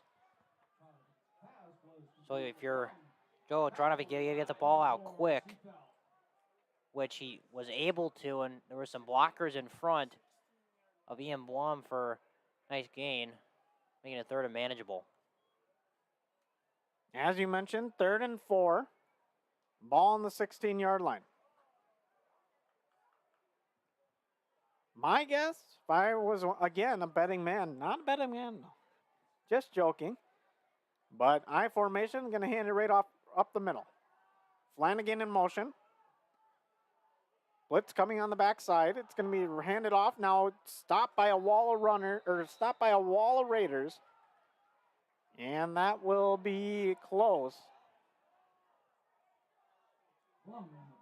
So they're going to call it a 4th and 2 with the ball on the 15. You would have won that bet if you would have made it from the run play there.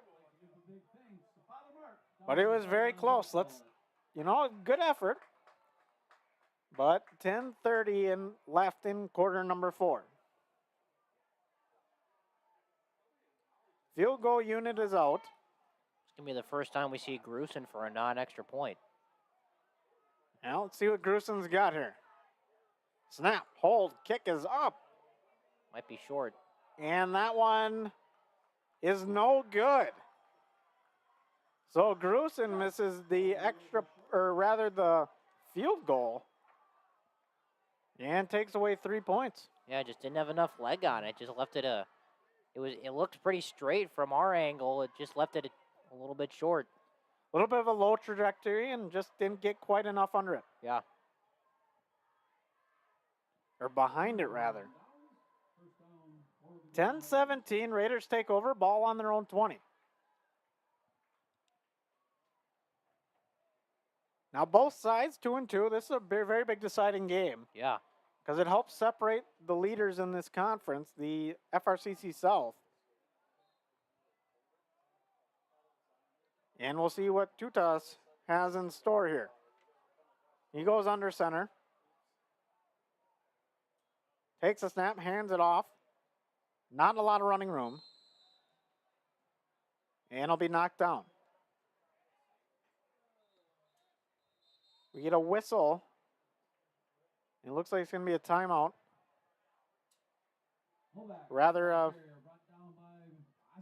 Looks like we're going to have a medical timeout. As we got a player down, we'll take a quick step aside and be back here in a few moments.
All right, we are back, ladies and gentlemen.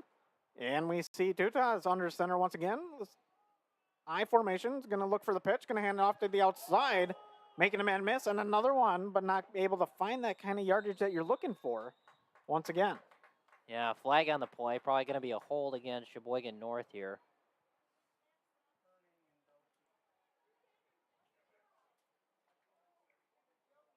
So a flag is thrown, as Dom mentioned. And just, they run that swing route, but not able to find that north-south, getting those yards.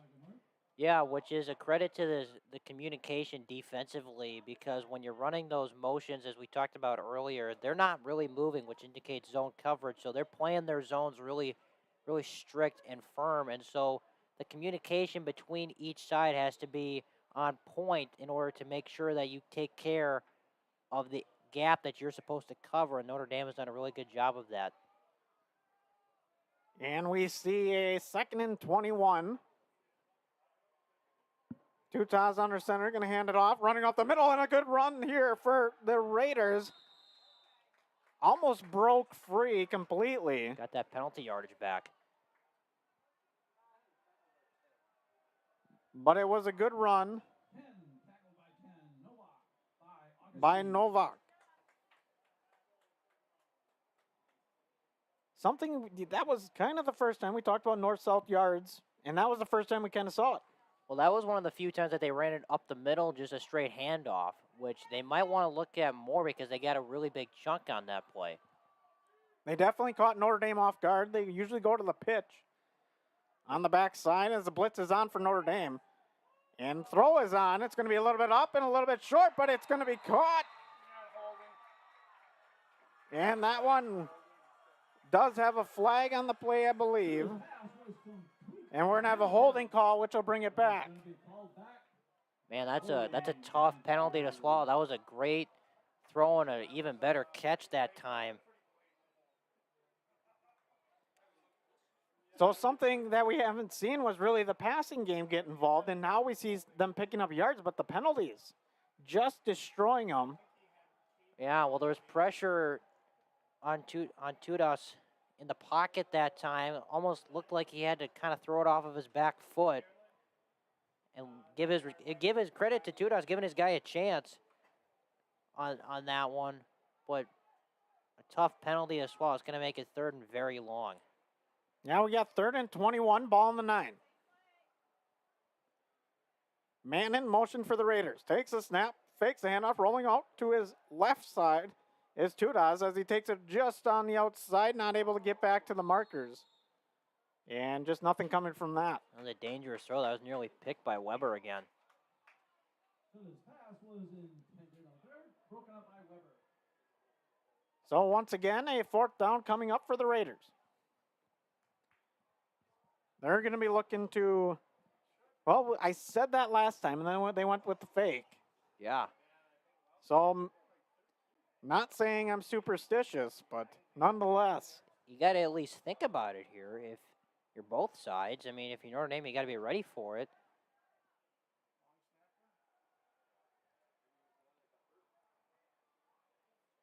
As we wait on, punt unit is out, but once again, that's not a guaranteed thing. They were close to this side when they It's faked it last going to time. go with the punt. It's going to be kicked up into the night sky. Going to be a little bit short, rolling now. It's going to get out to the 45, maybe 46. Hoping for 47. We'll have to see where the spot is. Like about the 47, like you said. Pretty good on that math. Yeah. Wouldn't say it's math. If I could say the height now of the punt, that's math. That's some StatCast level math. That's now I don't even want to guess. The Trajectory angle almost. no, there's a formula for it, Dom. You should know this. You're in high school. The parabola Well, parabola is is a perfect. the open shape, yeah. Yeah, that's what I'm talking about. Trying to talk a little math with Dom. Probably not his favorite subject. English, I remember. English is probably the favorite, yeah. Always a fun one. But we got another call here. Unsportsmanlike. on the Raiders. Didn't quite catch that, where that happened. Yeah, me neither. But the ball is going to be moved up for the Tritons. And now it'll be inside the 35. So ball at the 31. And splendid field position once again for this Notre Dame team.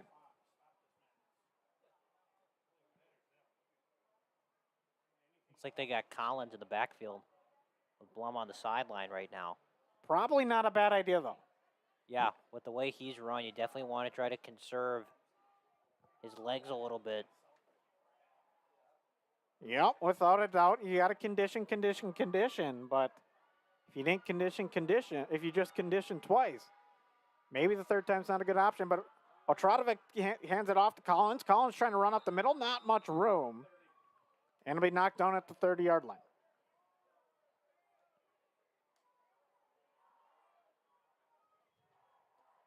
So that'll bring up a 2nd down and 9. Dom, what are you going with? Coach Dom has the headset on. What's he calling? I think you got to give your guys a chance here. You got Wallateam and Hornacek on the outside, Flanagan at tight end. I like that play action that they ran earlier for a big play to Flanagan. Maybe give it a shot here. Why not? Snap taken. Otradovic throws it over to the right side. That one's going to be complete. Couldn't tell if it hit the ground or not. Yep, looks like Flanagan on the catch.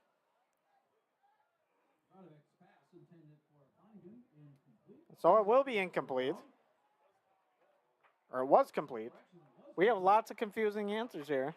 Need some binoculars. Yeah. Blind as a bat. Oh, they got some. They still can't figure it out. That's all right. Having a great night here on a Friday evening. Receivers to both sides with Trotovic under center. Snap taken, going to be handed off, running over to the left side now, going to try to find a cut-in lane, not really going to be able to establish one. And going to get knocked down just about the 25.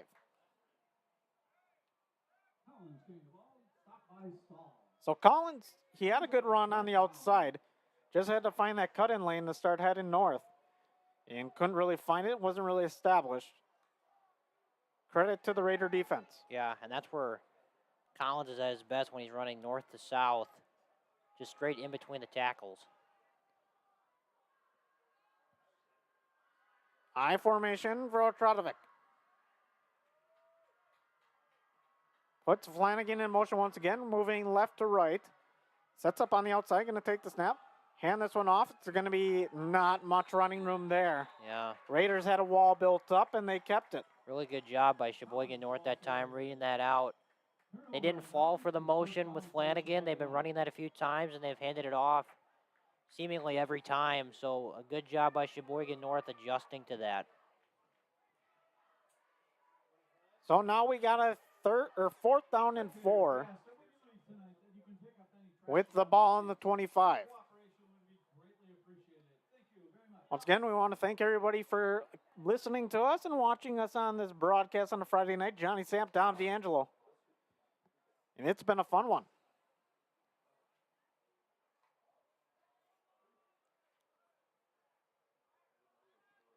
So 1st and 10 for the Raiders, excuse me. I said 4th and 4. I thought last play was 4th down nonetheless. It's going to be taken up and nothing happening there. The fake and the stuff. 5:40 left in this ballgame. Novak, the ball carrier. Tackled by Mr. Milton. So Novak on the carry. Can't find any running room.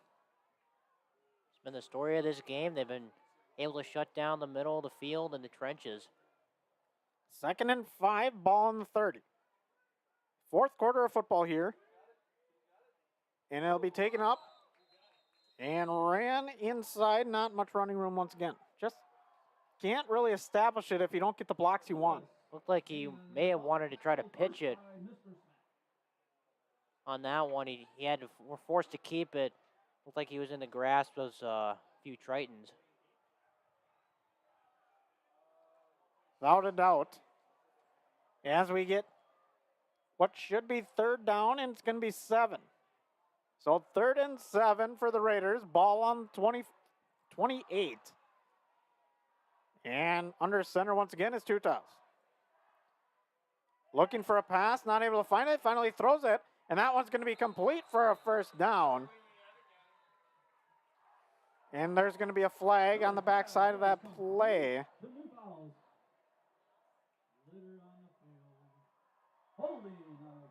So it's going to be Sheboygan again hurting themselves. Yeah, that's the second time on a big pass play that they've hurt themselves with a holding penalty. And, you know, that pitch and catch was a good one. It was a bit of an interesting play design. It was Alexander Hernandez who came up with the catch, but they had 2 receivers really in the same portion of the field there, really close to each other, and it kind of looked like the further one was a bit surprised Hernandez went up and got the ball. It was a great catch, but once again, they hurt themselves with these penalties. So once again, Tutas out. He's going to come out. And he's going to take the ball. Looking for a pass, not able to find it. And just nothing coming. Kind of had my view cut off there. I was trying to look at the screen and trying to make out where the ball was. Yeah, that was Tate Milton on the sack. 4 minutes left in quarter number 4. Johnny Samp and Dom D'Angelo. So we're hoping to establish some new things. Maybe at halftime have a trivia contest for a fan listening in. And maybe you win yourself a little gift card. Something to look forward to one of our great sponsors here at Notre Dame. But for tonight, we do not have anything for you. We do apologize. And we hope to have a better video stream set up as the punt goes out of bounds. And it'll be just out about the 49. And Tritons will take back over with 3:30 left in quarter number 4. So, Dom, let's talk about it. This game's been kind of lopsided again. We've kind of had lopsided games every time we showed up. But, you know, things are going to get tougher for this Notre Dame team. They did have kind of a tough start with, obviously, Bayport and Pulaski. Yeah. And you can't expect anything too much out of that. Just two tough matchups. Yeah, and even the start of this game was a really evenly matched one. You had the early touchdown in the second quarter. It was a 0-0 game going into the second quarter, and Joe Atronovic was able to sneak one in. And then really, it was Ian Blum just really taking over this game. There's a good carry by Collins. Once again, you mentioned Collins with a nice carry. He's a sophomore, 5'8", 155. A lot of things ahead of him. And he's looking good so far. Yeah, they like him a lot, getting a lot of good reps in with the varsity squad. So Notre Dame will play Preble next week. Should be another fun one. And it should be one of those, conference games, really chippy games I would expect. Yeah, definitely a rivalry game for those two schools. As we see Otradovic in the I formation, one receiver out right, one to the left. Has his line, take the snap, going to be handed off. Collins not able to find it, gets grabbed by the shoulder. And we're going to hit the 2:40 mark. Clock hasn't ran, so I don't know if that's the correct time. But it should be running, unless we called a timeout. Somebody called a timeout. So a first down, that'll move the chains, and now we had the PA announcer say it was a Hornet first down. And not a Triton first down, getting some grief from the other guys up here in the booth.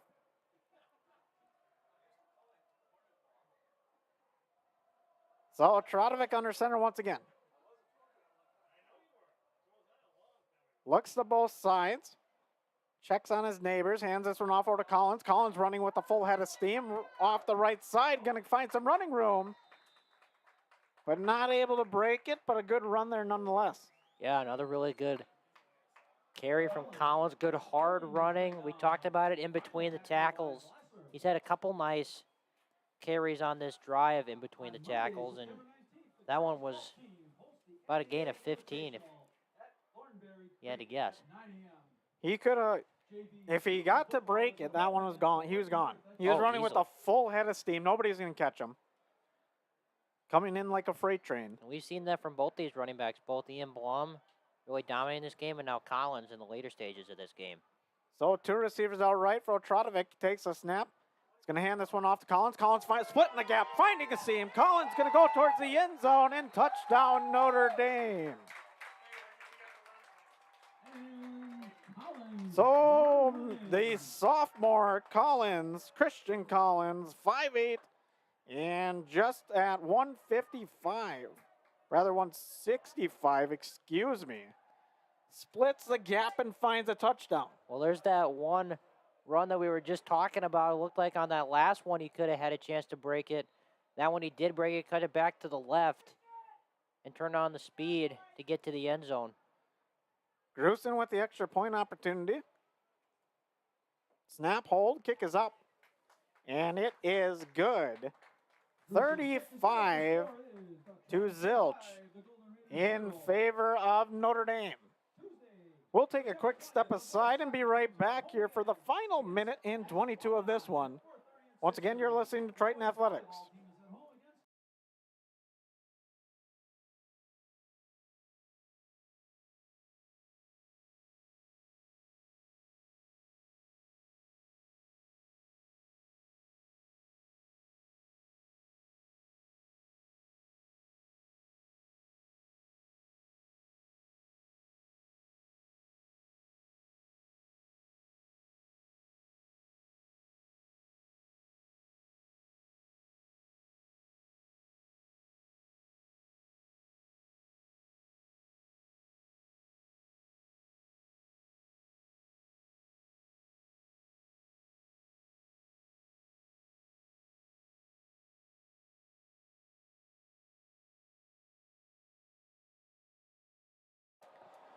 Triton's looking to kick it off. They're going to kick it off, sending it downfield. It's going to be played on the north side, taking it up just inside the 20, now heading over to the 25, and a good running room, and along the near side, this one could break big for the Raiders.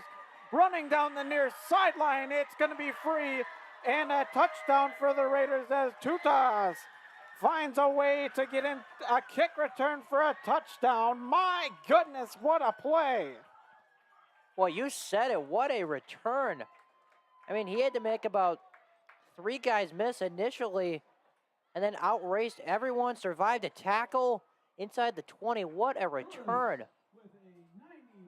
So 94 yards for the quarterback, and that's one way to put a score on the board. Wow. You know, it's a different scenario when you put your quarterback back there. It's just a little bit, you would think, concerning just coming, you know, those are some of the most physical plays in all the game, but I mean, when you have an athlete of that caliber, I mean, why not throw him back there? Man, what a return. I mean, we talked about the impressive speed of the Notre Dame running backs. That was the Sheboygan North quarterback turning on the speed like that. And now it'll be 35 to 7, 106 left in this one. Tutas for 94 yards. And my goodness, what a run there. I don't think Dom could have predicted it or I could have predicted it, but nonetheless, it's a 28-point ball game. We'll take another step aside and be back here in a few moments.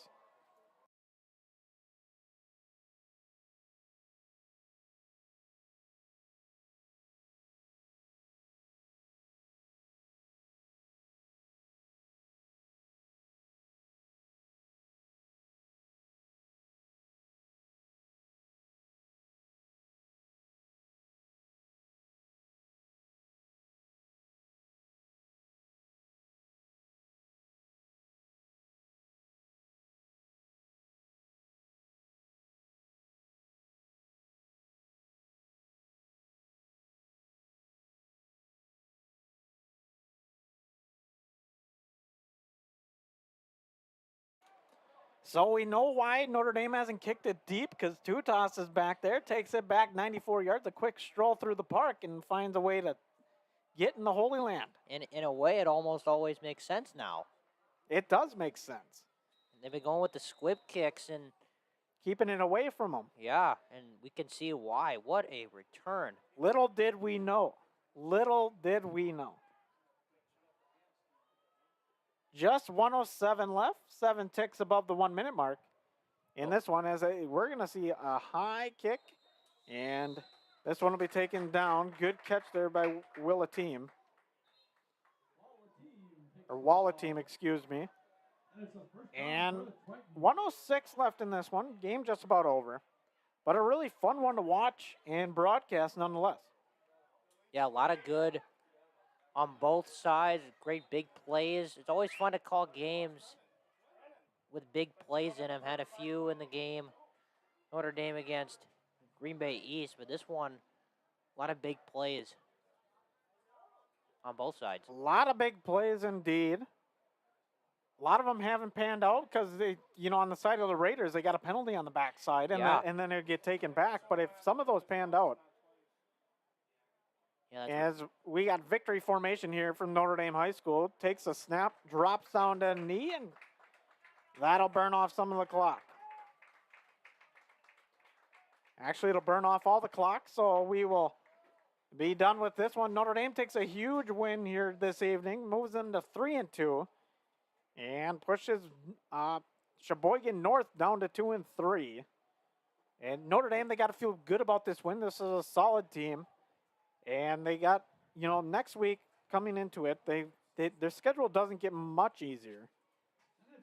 As you look ahead, they have the Green Bay Preble Hornets, and then their toughest matchup is on 30th with Menasha. Yeah. And then finally, they close out the season with Manitowoc Lincoln. But taking a look at tonight's game, we saw Blom with a huge game. Yes. And he played really well. We'll talk a little bit about that and some of his running this evening and how that contributed to this big win. Well, once he started getting some steam downhill, he really controlled the game. He had a couple big plays early in the first half, broke off that big long touchdown, and then in the second half opened that third quarter with a long run down the near sideline and then punched it in on that drive. So Ian Blum really took control of this game in a game that was really close in the first half, really physical on both sides. It was a 0-0 tie going into the second quarter, and then with only 2 minutes to go in the first half, it was only 7-0, and then Ian Blum really established himself and took over. And then Christian Collins had a couple of great runs in the second half, which really put this one out of reach. But huge credit to the offensive line. You can never have a great run game without a great offensive line. So Notre Dame Without a really doubt. punched it A up. lot of credit to the guys up front. Yeah. Because if you don't have them, nothing pans out. And we saw that on some of the blown up plays on the Raiders side. They weren't able to get that running room. And part of it was the offensive line wasn't able to get off the line. And the other issue was with the Raiders, every time they had a big pass play, There was a penalty. It was called back because of a holding from the offensive line not being able to hold in pass protection. So some things to clean up for Sheboygan North next week, but a great win for Notre Dame here this evening. So Notre Dame moves to 3-2 in the FRCC South Conference. They got fellow rival and Green Bay Preble. That one scheduled for a 7 p.m. kickoff. And once again, it should be a fun one back here at home for Notre Dame. So we'll be on the call, and it'll be another weekend or another Friday of high school football from Notre Dame High School. Closing things up, final thoughts on this one. I'm going to have to say Notre Dame played a good game. They're going to have to carry that into next week, and then especially when they got to go on the road against Menasha. Yeah, a couple of huge weeks coming up for them. They got a rival game next week against Preble, and then you obviously mentioned it, toughest game to this point in the season against Menasha, conference opponent, huge conference implications coming up in the next few weeks. So a great win here this evening. Get him a little bit of an edge over Sheboygan North in the conference, but obviously still a lot to go for this Tritons football team. So wrapping things up for Dom D'Angelo, I'm Johnny Sapp. It's been Notre Dame football here on Notre Dame Athletics YouTube stream. And have a good night, everybody. We'll see you next time.